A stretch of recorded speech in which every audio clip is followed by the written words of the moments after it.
page 6, hymn number 13.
We shall offer this Eucharist for following intentions: for the soul of Ruby and Rio, offered by Alvin and family; for the soul of Gary Ward, offered by Alvin.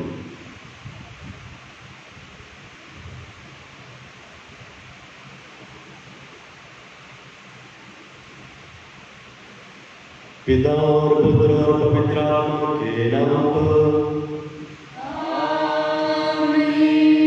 हमारे प्रभु यीशु क्रिस्त की कृपा, ईश्वर का प्रेम तथा पवित्र आत्मा का सहयोग आप सबको प्राप्त हो। और आपको भी। धीरज धरो, डरो मत, मैं ही हूँ। मेरे प्रिय भाई और बहनों, आज साल का 19वां इतवार है। प्रभु यीशु कहते हैं, धीरज धरो, डरो मत, मैं ही हूँ। साहस करना, धीरज धरने का एक तरीका है अपने सुख के, आराम के जो नाम है उससे उतरना। आज के सुसमाचार में हम देखते हैं प्रभु यीशु समुद्र पर चलते हुए यीशु के पास जाते हैं और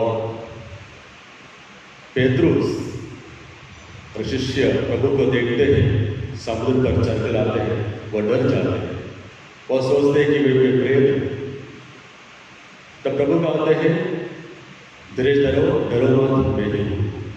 ये सुनकर पेतरुस हिम्मत करके प्रभु से कहता आती है, मुझे आपके पास आने की आज्ञा दीजिए। और प्रभु कहते हैं, आओ। पेतरुस हिम्मत कर नाव से उतरते हैं। मेरे प्रिय भाई बहनों, बहुत बार हमारे जीवन में प्रभु कहते हैं, हिम्मत करो, आओ। संत फ्रांसिस पापा कहते हैं, जब भी हम लोग प्रभु के बुलावे के हाँ कहते हैं तो असाधारण कार्य करने का धैर्य मिलते हैं। जब भी हम विश्वास करके प्रभु के जो बुलावा है उसके लिए हाँ बोलते हैं तो हमें असाधारण कार्य करने का हिम्मत मिलते हैं। हम देखते हैं आज संत पेतरुस एक असाधारण कार्य करने के लिए प्रभु के भरोसा रखते हुए नाव से उतरते हैं। हमारे जीवन में भी कई बार हमें मौका मिला है नाव से उतरने के लिए, लेकिन हमारे डर के कारण, सुख सुविधा को न छोड़ने के कारण हम ये निश्चय किया हम नाव में रहेंगे। हमने बहुत बार प्रभु के आह्वान को ना कहा, हाँ नहीं कहा। प्रभु ने बोला आ जाओ, आओ, हिम्मत करो, मैं तुम्हें मौका दूंगा असाधारण कार्य करने के लिए। आज जैसे प्रभु ने पेतरुस से कहा आओ, हमसे भी कहते हैं आओ। हम आज भी प्रार्थना करें प्रभु से, प्रभु मुझे हिम्मत दो, आप पर जो विश्वास है वो विश्वास को बढ़ाओ, ताकि पेतरुस जैसे मैं भी नाव से उतर कर कोई असाधारण कार्य जो आपने मुझे दिया है वो करने के लिए तैयार हो जाओ। आइए उन अवसरों के लिए जो हमने प्रभु से ना कहा, हम प्रभु से माफ़ी मांगे और इस विषय पर चढ़ाने के लिए अपने आप को तैयार करें।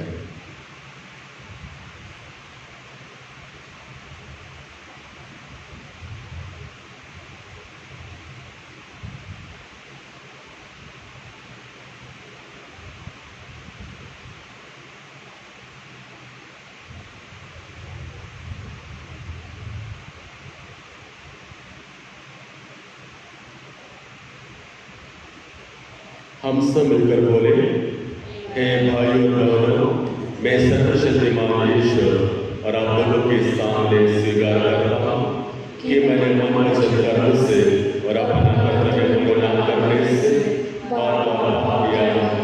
मैं अपना दोष स्वीकार करता हूँ, इसलिए मैं तुम्हारे वचन से सब श्रमिकों को सब सत्य हो और आप लोगों से हे भाइयों बहनों विनती करती हूँ क्या आप लोग मेरे लिए परमेश्वर से प्रार्थना करें। सर्वशक्तिमान ईश्वर हम लोगों पर दया करे और हमारे पाप क्षमा कर हमको आनंद जीवन प्रदान करे।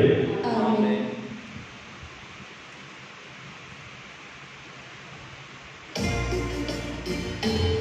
Page 93, hymn number 93।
Hymn number 180, page 40।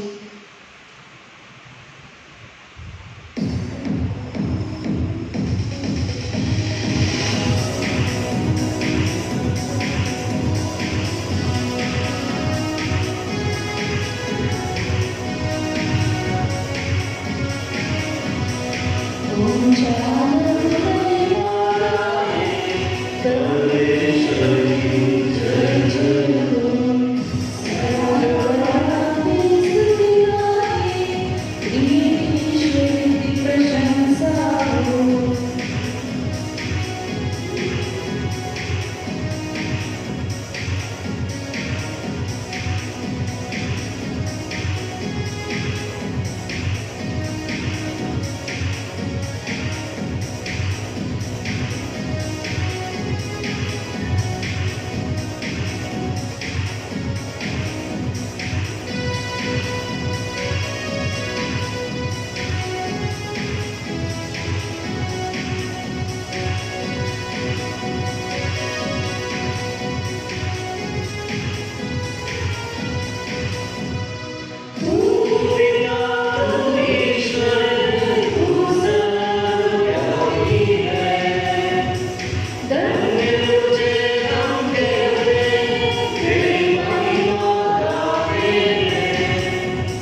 हम प्रार्थना करें। हे सर्वशक्तिमान शाश्वतेश्वर, हम साहस के साथ और प्रेमपूर्वक तुझसे पिता और प्रभु कहते हैं, हमारे हृदय में पवित्र आत्मा का प्रभाव बढ़ा दे, जिससे तेरे पुत्र पुत्रिया होने का बोध हमें प्रगाढ़ होता जाए। हम वह राज्य प्राप्त कर सके जिसे तूने हमें प्रदान करने की प्रतिज्ञा की है। यह निवेदन सिर्फ हमारे प्रभु तेरे पुत्र यीशु मसीह के द्वारा, जो ईश्वर पवित्र आत्मा के साथ युगानुयुग और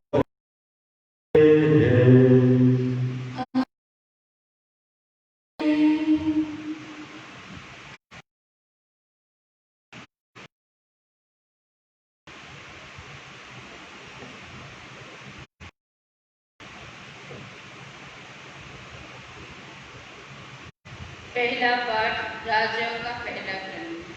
पर्वत प्रभु के सामने उपस्थित हो जाओ, जाकर वह रात बिताई। ईश्वर ने उससे कहा, निकल आओ और पर्वत पर प्रभु के सामने उपस्थित हो जाओ। तब प्रभु के आगे एक प्रचंड आंधी चली, पहाड़ फट गए और चट्टानें टूट गई। आंधी में नहीं था। आंधी के बाद भूकंप हुआ, किंतु प्रभु भूकंप में नहीं था। भूकंप के बाद अग्नि दिखाई पड़ी, किंतु प्रभु अग्नि में नहीं था। अग्नि के बाद मंद समीर की सरसराहट सुनाई पड़ी। एलिय्याह सुनकर अपना मुंह चादर से ढक दिया और वह बाहर निकल कर गुफा के द्वार पर खड़े हो गए। यह प्रभु की वाणी है। धन्य हो आपका अनुवाक्य। हे प्रभु, हम पर दया दृष्टि कर और हमें मुक्ति प्रदान कर। हे प्रभु, हम पर दया दृष्टि कर और हमें मुक्ति प्रदान कर। प्रभु ईश्वर कुछ कहता है, मैं उसे ध्यान से सुनूंगा। वह अपने भक्तों को मुक्ति प्रदान करेगा। उसकी महिमा हमारे देश में निवास करे। अनुवाक्य। हे प्रभु, हम पर दया दृष्टि कर, दया और सच्चाई, न्याय और शांति। एक सच्चाई पृथ्वी पर पनपने लगेगी और न्याय स्वर्ग से हम पर दया दृष्टि करेगा। अनुवाक्य।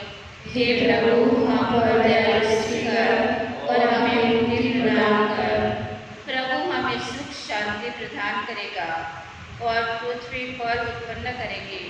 न्याय उसके आगे आगे चलेगा और शांति उसके पीछे पीछे आती रहेगी। अनुवाक्य। हे प्रभु, हम पर दया दृष्टि कर और हमें मुक्ति प्रदान कर।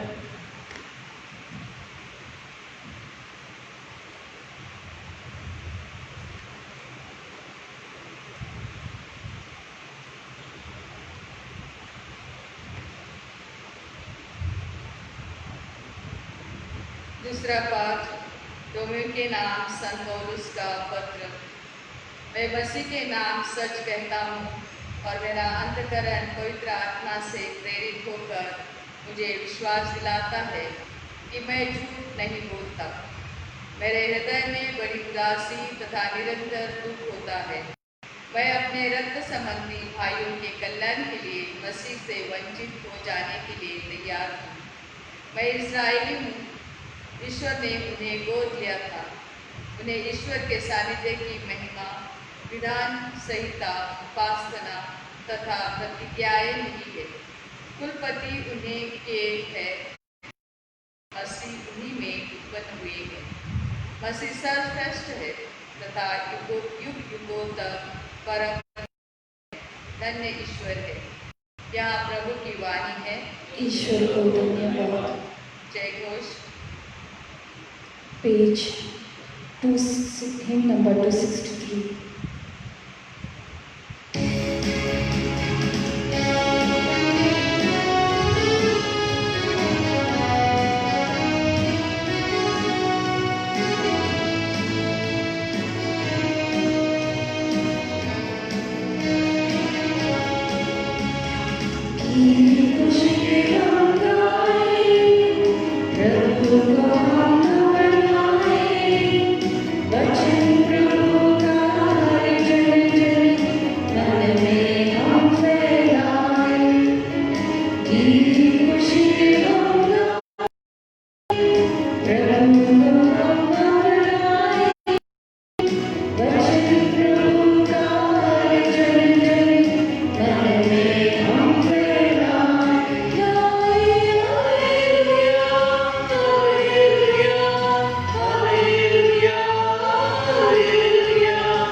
उसके लिए बाध्य किया कि वे नाव पर चढ़कर उनसे पहले उस पार चले जाए।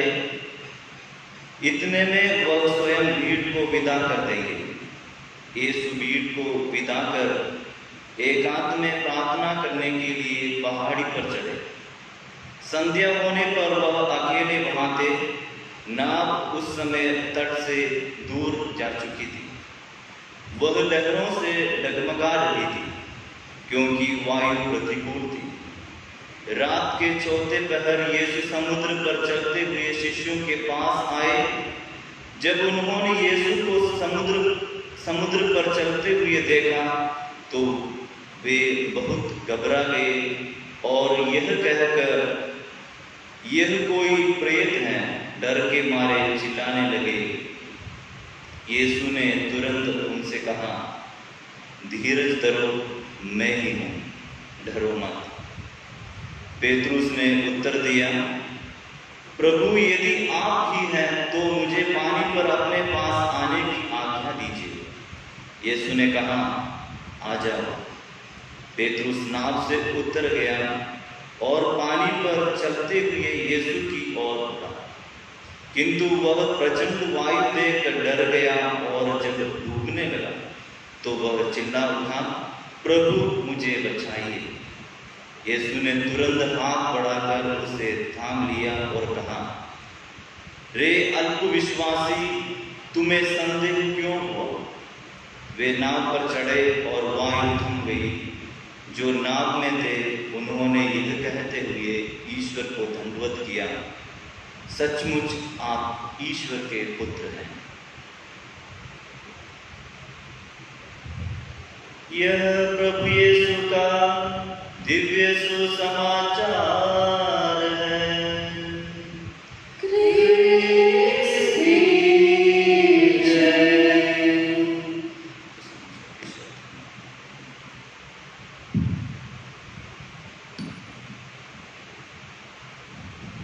क्रिस्त में प्यारे भाई और बहनों, आजकल हम स्वर्ग सुसमाचार में स्वर्ग राज्य के बारे में सुनते आ रहे हैं। आजकल हम सुसमाचार में स्वर्ग राज्य के बारे में सुनते आ रहे हैं। संत मत्ती का सुसमाचार अध्याय 11 दृष्टांतों से भरा हुआ और उन दृष्टांतों के द्वारा प्रभु यीशु हमें स्वर्ग राज्य के बारे में समझाते हैं। स्वर्ग राज्य क्या है, वहां क्या होता है, कैसे होता है स्वर्ग राज्य, ये सब बातें प्रभु यीशु हमें समझाते हैं। संत मत्ती के सुसमाचार अध्याय 11 में, अध्याय 13 में प्रभु यीशु कहता है, स्वर्ग राज्य राई के दाने के बराबर है। स्वर्ग राज्य आटे में मिलाया हुआ खमीर के समान है। स्वर्ग राज्य अमूल्य मोती के समान है। स्वर्ग राज्य बोने वाले बीज के समान है। स्वर्ग राज्य राई के दाने की बराबर है। स्वर्ग राज्य खेत में छिपे हुए खजाने के समान है। ऐसे अनेक अनेक दृष्टांतों के द्वारा प्रभु यीशु हमें स्वर्ग राज्य की महत्व के बारे में हमें बताता है और समझाते हैं। और संत मत्ती के सुसमाचार अध्याय 14 में, उसका अगला अध्याय में प्रभु यीशु हमें स्वर्ग राज्य में परेशानियों को, संकटों को, दुखों को कैसे सामना करना है इसके बारे में समझाते हैं। प्रभु यीशु हमें परेशानियों को, दुखों को, कष्टों को, वेदनाओं को और सब प्रकार के दुख तकलीफों को कैसे सामना करना है, स्वर्ग राज्य में कैसे सामना करना है, इसके बारे में बताते हैं। अध्याय 14 में हम एक क्राइसिस के बारे में सुनते हैं। संत मत्ती रचित सुसमाचार अध्याय 14 में हम एक क्राइसिस के बारे में सुनते हैं। क्या है वो क्राइसिस? संत मत्ती द्वारा रचित सुसमाचार अध्याय 14 में हम एक क्राइसिस के बारे में सुनते हैं और उसके बाद उस क्राइसिस को प्रभु यीशु कैसे सामना करता है इसके बारे में भी हम सुनते हैं। वो क्राइसिस क्या है? संत मत्ती द्वारा रचित सुसमाचार या संत मत्ती के अनुसार पवित्र सुसमाचार अध्याय 14 में दिया गया क्राइसिस क्या है? वह क्राइसिस है योहन बपतिस्ता का, संत योहन बपतिस्ता की हत्या। संत मत्ती द्वारा रचित सुसमाचार अध्याय 14 में हम संत योहन बपतिस्ता की हत्या के बारे में सुनते हैं। शुरुआत में ही योहन बपतिस्ता जो प्रभु यीशु की रास्ता तैयार करने के लिए आए थे, वह सत्य को घोषणा कर रहे थे। वह मरुभूमि में सुसमाचार की घोषणा कर रहे थे। फिर भी Herod अंटिपास, the great king, the son Herod Antipas kills John the Baptist, orders people to behead John the Baptist. ये क्राइसिस हम 14 अध्याय में संत मत्ती द्वारा रचित सुसमाचार अध्याय 14 में पाते हैं। और हम आगे देखते हैं प्रभु यीशु कैसे इस क्राइसिस का सामना करता है। अध्याय 14 संत मत्ती द्वारा रचित सुसमाचार अध्याय 14 वाक्यांश 13 में हम पढ़ते हैं, ईसा यह समाचार सुनकर वहां से हट गए और नाव पर चढ़कर एक निर्जन स्थान की ओर चल दिए। जब लोगों को इसका पता चला तो वे नगर नगर से निकलकर पैदल ही उनकी खोज में चल पड़े। नाव से उतरकर ईसा ने एक विशाल जनसमूह को देखा। उन्हें उन लोगों पर तरस आया। प्रभु यीशु योहन बपतिस्ता की हत्या के बारे में सुनने के बाद एकांत में समय बिताना चाहते थे। वह लोगों के बीच से हटकर एकांत में रहना चाहते थे, लेकिन लोग उनके पास आ जाते हैं, उनको खोजते हुए उनके पास आते हैं और लोगों को उनके पास आते हुए देखकर वह उन पर तरस आ जाता है। प्रभु यीशु को उन पर तरस आ जाता है। हम में से अधिकतर लोग नहीं, कुछ लोग शायद दोपहर को रेस्ट लेते हैं, सिएस्ता बोलते हैं, हम रेस्ट लेते हैं। और उस समय हमारे पड़ोस के एक व्यक्ति आपको मिलने के लिए आ जाता है, तो हमारा प्रतिक्रिया क्या है, हमारा रिस्पॉन्स क्या है, हमारा जवाब क्या है? हम उदास हो जाते हैं और बोलते हैं इसको आने का समय ये है, कुछ और समय आ सकते थे। मलयालम में हम इसको नीरस बोलते हैं, मतलब डिसलाइकनेस। ये नहीं है कि क्रोध नहीं है, वो आ गया इसलिए मुझे क्रोध नहीं है, लेकिन एक डिसलाइकनेस।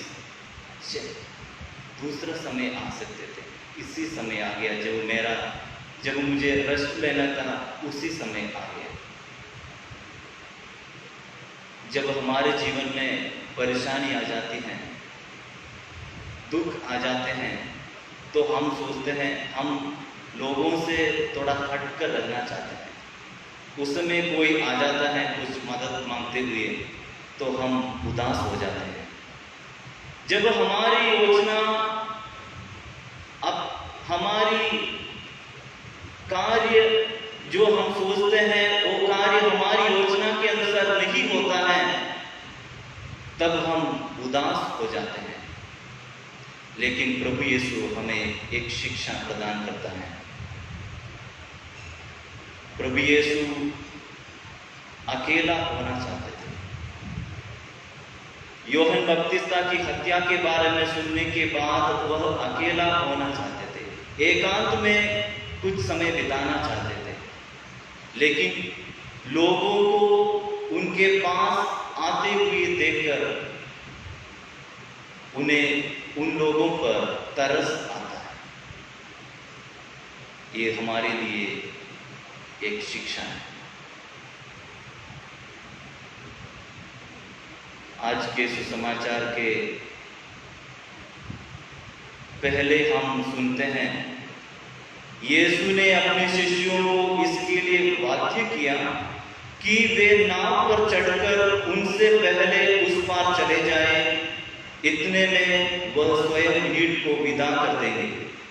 यीशु भीड़ को विदा कर एकांत में प्रार्थना के लिए पहाड़ी पर चढ़े। हमारे परेशानियों के समय को, हमारे दुख संकट के समय को, जब हमारे जीवन में समस्या आ जाती है, तब हमें उन समयों को, उस वक्त को प्रार्थना का समय में बदलना है।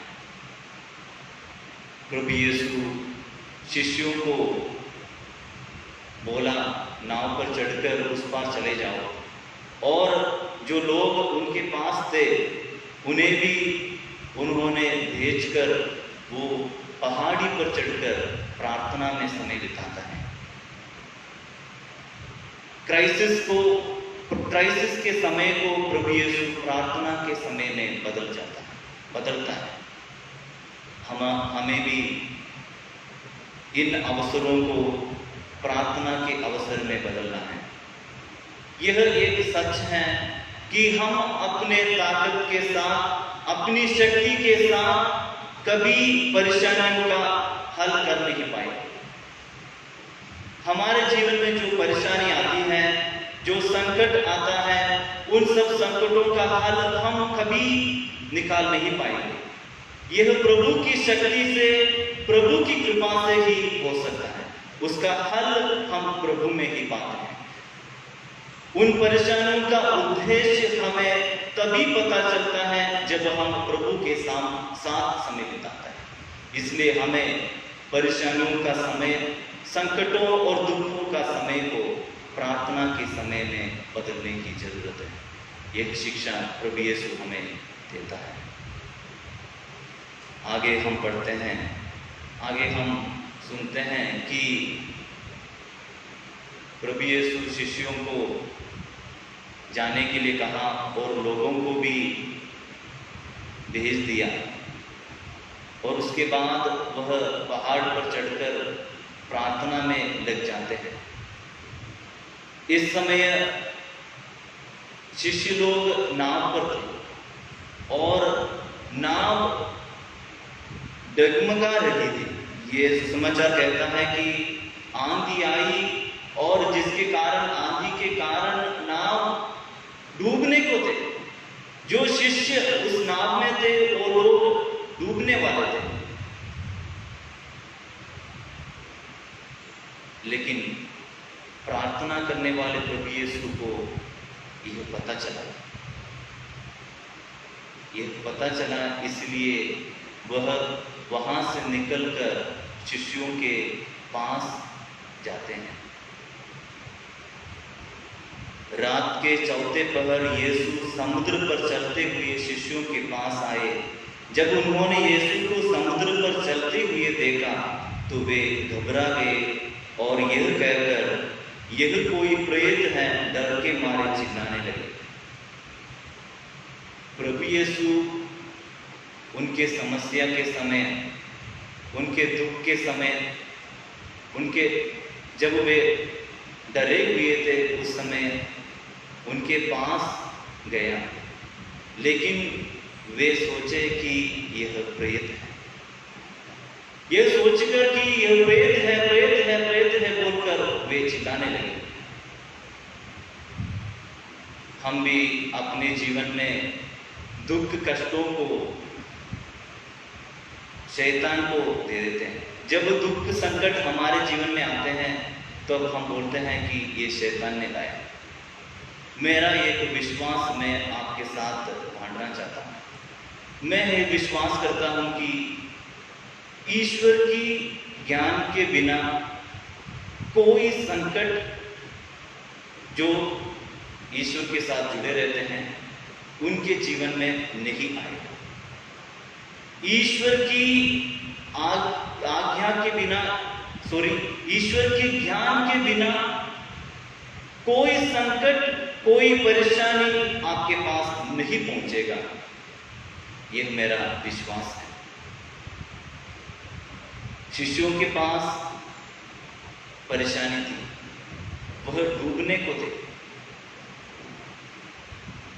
और जब यीशु उनके पास आया तो उन्होंने बोला यह प्रेत है, ये शैतान का कार्य है।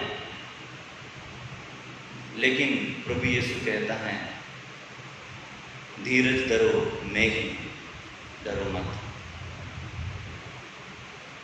पेतरुस को यह मालूम हुआ कि यह यीशु है, तो वो परेशानियों को भूलकर नदी में कूद जाते हैं। प्रभु से कहते हैं, प्रभु यदि आप ही हैं तो मुझे पानी पर अपने पास आने की आज्ञा दीजिए। खुशी के साथ वो परेशानियों को भूल गया। उसी समय भी आंधी चल रही थी और नाव डूबने को थी, डगमगा रही थी और वे डूबने वाले थे। फिर भी वो सब बातों को पेतरुस भूल गया और पूछता है, मालूम होता है कि वह यीशु है, तो वह यीशु से पूछता है, प्रभु यदि आप ही है तो मुझे पानी पर अपने पास आने की आज्ञा दीजिए।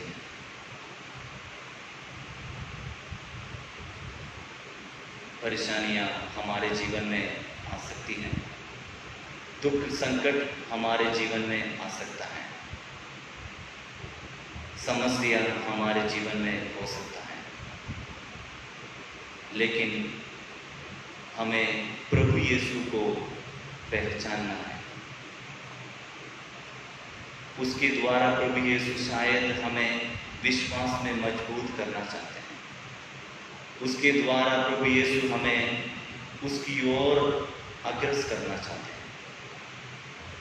ये हमें तभी पता चलता है जब हम प्रार्थना में प्रभु के साथ समय बिताएंगे। जब परेशानी आती है, जब दुख संकट आता है, समस्या हमारे जीवन में होता है, तब हमें प्रभु के पास जाना है, प्रार्थना में समय बिताना है। तब हमें मालूम हो जाएगा इस समस्या का उद्देश्य क्या है, लक्ष्य क्या है, और हमें उस समस्याओं के ऊपर से चलने के लिए, उस परेशानियों के ऊपर से चलने के लिए, उस दुख संकट को सहने के लिए हमें शक्ति प्राप्त होगा। आइए हम इस मिसा बलिदान में प्रभु ईश्वर से प्रार्थना करें कि जब हमारे जीवन में परेशानी आ जाती है, दुख संकट आ जाता है, समस्या हो जाता है, तब हमें प्रभु के पास जाने की शक्ति प्रभु हमें प्रदान करे।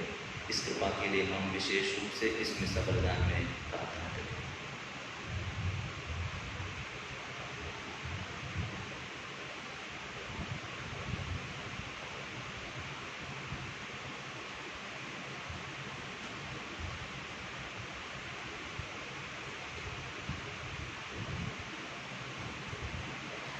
आइए अपना विश्वास प्रकट करें। हम स्वर्ग और पृथ्वी के सृष्टिकर्ता विद्यमान पिता ईश्वर में विश्वास करते हैं और उसके इकलौते पुत्र हमारे प्रभु यीशु क्रिस्त में हम विश्वास करते हैं, जो पवित्र आत्मा के द्वारा गर्भ में आए और कुंवारी मरियम से जन्मे। उन्होंने पौलुस पिलातुस के शासन काल में दुख भोगा और क्रूस पर चढ़ाए गए, मर गए, दफनाए गए, उतरे और तीसरे दिन मृतकों में से जी उठे, स्वर्ग के सर्वशक्तिमान पिता ईश्वर के दाहिने विराजमान है और वहां से जीवित और मृतकों का न्याय करने आए। आप पवित्र आत्मा, पवित्र कैथोलिक कलीसिया, धर्म की सहभागिता, पापों की क्षमा, शरीर के पुनरुत्थान और अनंत विश्वास करते हैं। आमीन। प्यारे भाइयों और बहनों, अक्सर हमारी उम्मीदें वास्तविकता से विपरीत होती है। हम एलिस की तरह ईश्वर को तूफान में, भूकंप में, आग जैसे शक्तिशाली तत्व में ढूंढने की कोशिश करते हैं, लेकिन ईश्वर तो मंद समय की ध्वनि में विद्यमान है। हम पिता ईश्वर से अपनी आवश्यकता के लिए प्रार्थना करें और कहें, हे पिता हमारी प्रार्थना सुन। हमारे संत पिता, सभी धर्माध्यक्ष, पुरोहित और धर्म संगी अपने मिशन कार्य में प्रभु यीशु का अनुसरण करें और विश्वासियों के साथ उदार हृदय और विनम्रता से व्यवहार कर सकें। इसके लिए हम पिता ईश्वर से प्रार्थना करते हैं। हे पिता हमारी प्रार्थना सुन।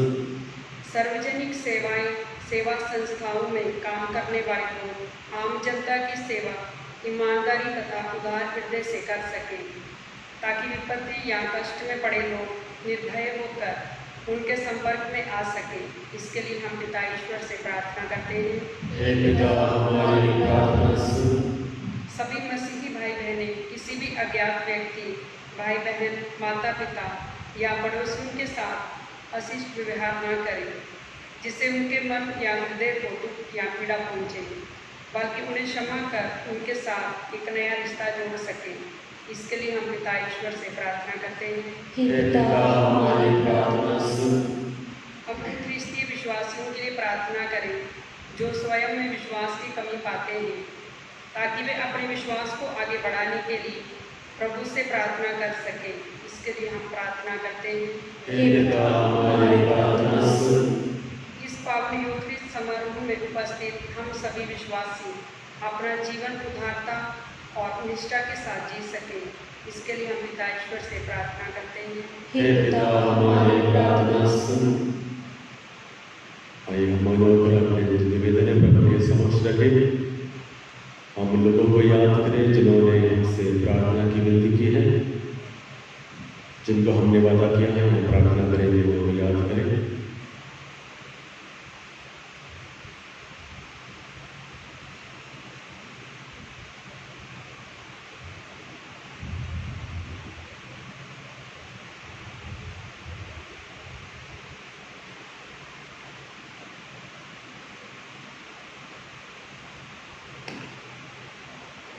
हम बीमार लोगों के लिए प्रार्थना करें, जो बीमार हैं, जो हम जानते हैं बीमार है, अभी उनको प्रभु के समक्ष लाएं।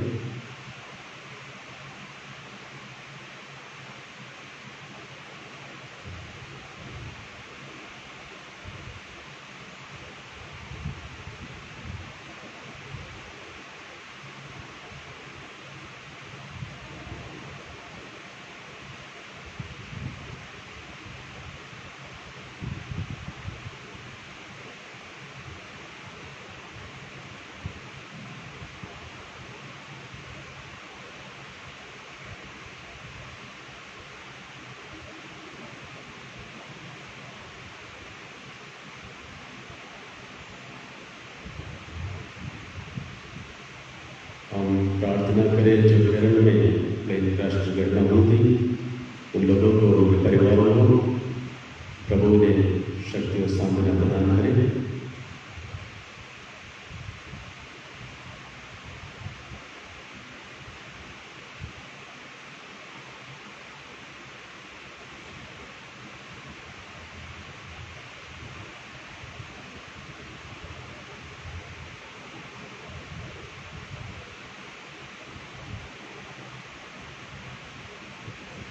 हे प्रेममय पिता ईश्वर, हम तेरे पुत्र यीशु ख्रीस्त को हमें देने के लिए तुझे धन्यवाद देते हैं, जिनकी षड्वर की अनुपस्थिति में उनके शिष्य चिंतित होते और घबराते हैं। हमें ज्ञान प्रदान कर कि हम हमेशा प्रभु के साथ रह सकें और सदैव अपने जीवन में कठिनाइयों और मुसीबतों का सामना कर सकें। हमें प्रार्थना करते हैं प्रभु ख्रीस्त के द्वारा। आमीन। Hymn number 297.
हे प्रभु, अपने कलीसिया के महान दयावान को ग्रहण कर तूने इनको अर्पण करने के लिए हमें प्रदान किया और तेरी सामर्थ्य से ये हमारे मुक्ति के संस्कार बन जाते हैं।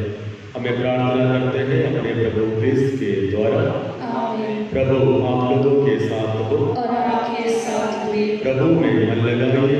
हम प्रभु में मन लगाए हुए हैं। अपने प्रभु ईश्वर को धन्यवाद दें। ये उचित और आवश्यक है। हे पूज्य पिता, ये परम उजले हमारे कर्तव्य और कल्याण है कि सदा सर्वत्र अपने प्रभु ख्रीस्त के द्वारा तुझे धन्यवाद दें। अपनी मृत्यु द्वारा बलिदान के द्वारा इन्होंने हमें पाप और मृत्यु के दास्ता से मुक्त कर ऐसा गौरव प्रदान किया कि हम निर्जीव जनता राजकीय जांच पर पवित्र जानत प्रभु की निज प्रजा कहलाए। हे पिता, हम समस्त विश्व में तेरे सामर्थ्य की घोषणा करते हैं, क्योंकि तूने हमें अंधकार से अपने अद्भुत प्रकाश में बुलाया है। इसलिए हम समस्त दूतगणों से मिलकर तेरी स्तुति करते हुए निरंतर एक स्वर से गाते हैं। Hymn number 363.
हे परमपिता तो वास्तव में पवित्र है, युक्त है कि तेरे समस्त श्रेष्ठ तरह गुणगान करे, क्योंकि अपने पुत्र हमारे प्रभु यीशु क्रिस्त के द्वारा और पवित्र आत्मा की शक्ति से तो सभी प्राणियों को जीवन तथा पवित्रता प्रदान करता है।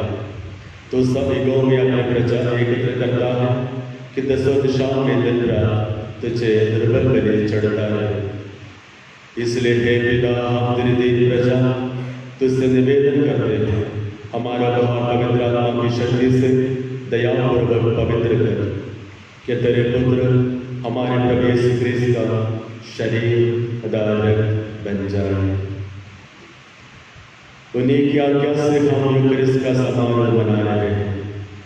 जिस रात को यीशु मृत्यु के लिए सौंपे गए, उन्होंने रोटी ली, तुझे धन्यवाद दिया और रोटी तोड़कर उससे अपने शिष्यों को देते हुए कहा, तुम सब इसे लो और खाओ, यह मेरा शरीर है जो तुम्हारे लिए बलि चढ़ाया जाएगा।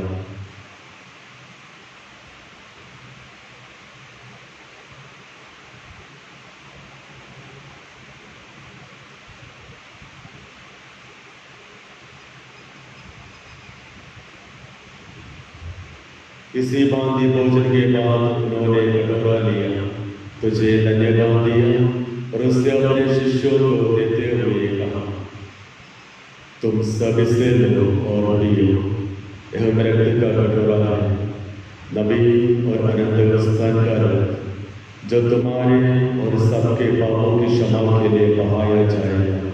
तुम मेरी स्तुति में यह किया करो।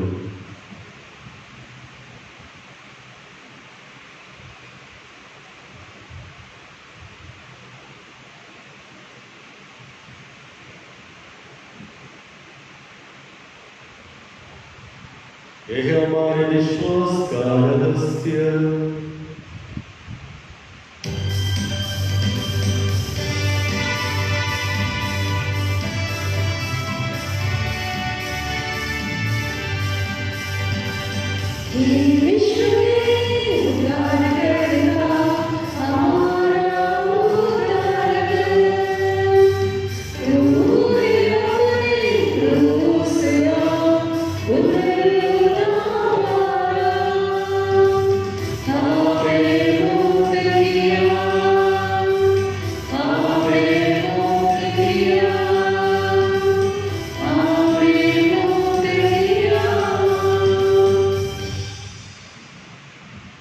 हे परमपिता, आज्ञा मानकर हम तेरे पुत्र के मुक्ति प्रदत्त हो प्रदान में पुनरुत्थान और स्वर्गारोहण का स्मरण करते हैं तथा पुनरागमन की बाट जोड़ते हैं। हम तुझे धन्यवाद देते हुए ये जीवन और पावन बलि चढ़ाते हैं। हे पवित्र पावन, अपनी कलीसिया के इस चढ़ावे पर दया दृष्टि डाल और बलि स्वीकार कर, जिसके अर्पण से प्रसन्न होकर तूने हमें अपना बना लिया है। तेरे पुत्र के शरीर तथा रक्त से हमारा परिपोषण होता है। ऐसा वर दे कि उनके पवित्र आत्मा से परिपूर्ण होकर हम क्रिस्त में एक शरीर तथा एक मन हो जाए। वही पवित्र आत्मा हमको नित्य उपहार स्वरूप तुझे चढ़ाए और ईश्वर की माता धन्य कुंवारी मरियम, उनके वर संधि यूसुफ, तेरे धन्य प्रेरितों प्रतापी शहीदों तथा सभी संतों के साथ हमें भी स्वर्गीय आनंद के सहभागी बनाए। हमें इनकी निरंतर प्रार्थनाओं का अटल भरोसा है। हे प्रभु, तुझसे नम्र निवेदन है कि हमारे पुनर्मिलन का यह बलि समस्त संसार में शांति और कलीसिया की वृद्धि करे। अपने सेवक संत पिता फ्रांसिस, हमारे धर्माध्यक्ष पायस, सभी धर्माध्यक्षों, याजकों तथा इस पृथ्वी पर समस्त यात्री कलीसिया को विश्वास तथा प्रेम में दृढ़ रखने की कृपा कर। हे पिता, तेरी सेवा में उपस्थित अपनी प्रजा की याचनाएं कृपाओं को स्वीकार कर, दया और प्रेम से प्रेरित होकर तू अपने सभी पुत्र पुत्रियों को वे जहाँ कहीं भी हो अपने साथ एक बना ले। हे प्रभु, हमारे मृत भाई बहनों को अपने राज्य में प्रवेश पाने दे और उन सबको भी जो तेरी सेवा करते हुए परलोक सिधार चुके हैं। हम लोग भी वही पहुंचने की आशा करते हैं। कि हम सब एक साथ तेरी महिमा के दर्शन से अनंत काल तक तृप्त होते रहें। हमारे प्रभु क्रिस्त के द्वारा जिनसे संसार को सभी शुभ दान प्राप्त होते हैं।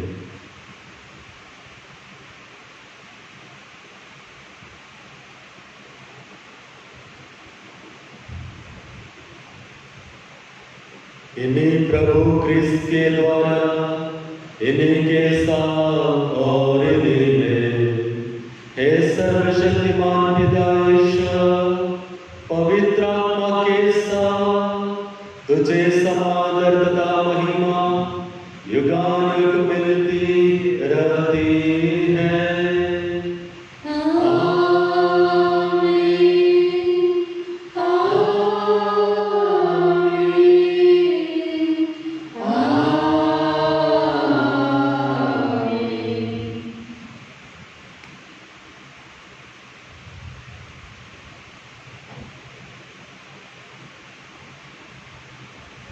हम सब मिलकर पिता ईश्वर से प्रार्थना करें जैसे प्रभु यीशु ने हमें सिखाया है।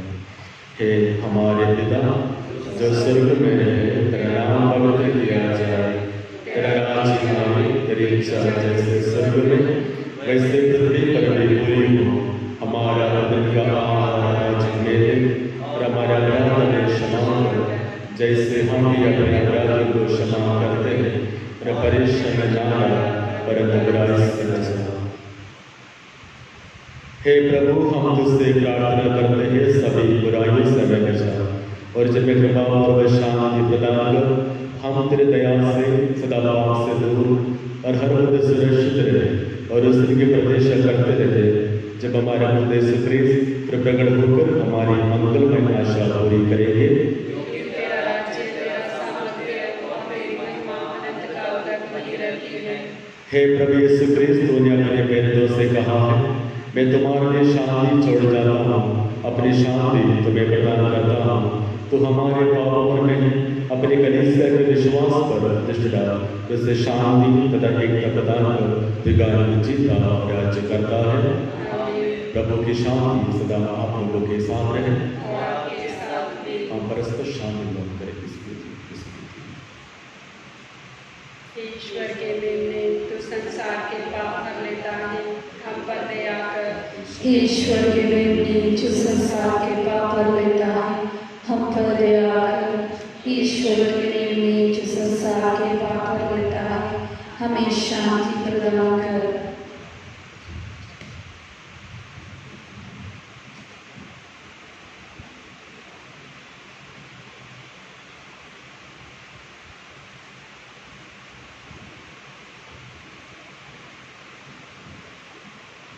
देखिए ईश्वर का मेमना जो संसार के पाप लेता है। धन्य हम सब जो इस भोजन के लिए बुलाए गए हैं। हे प्रभु, मैं इस योग्य नहीं हूँ कि आप मेरे आए, किंतु एक शब्द कह दीजिए और मेरी आत्मा अच्छी हो जाएगी।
Hymn number 418.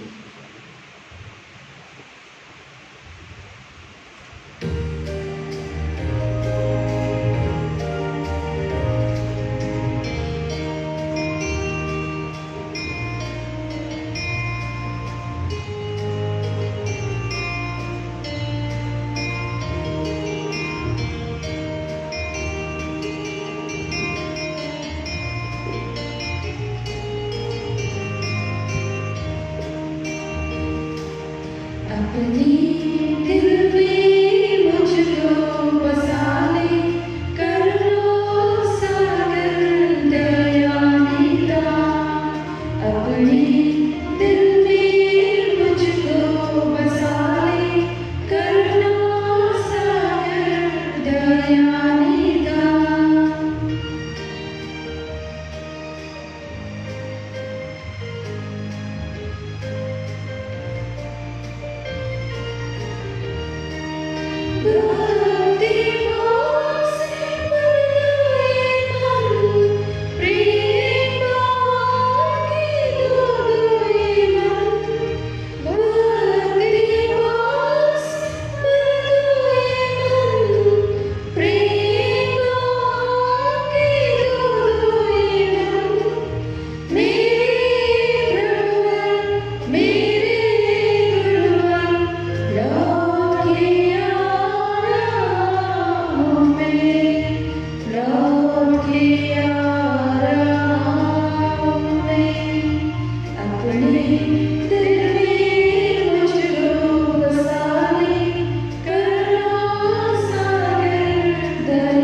Prayer for relief from coronavirus.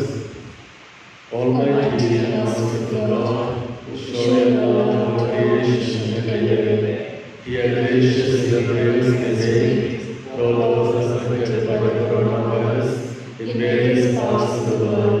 We come before you asking for a quick control of the outbreak, for a healing of those affected, for the victims and their families. We pray for the doctors doing research that an effective vaccine to combat the sickness is being found. We pray for the government and authorities that they take appropriate steps for the good of the people. We make this prayer through Christ our Lord. Amen.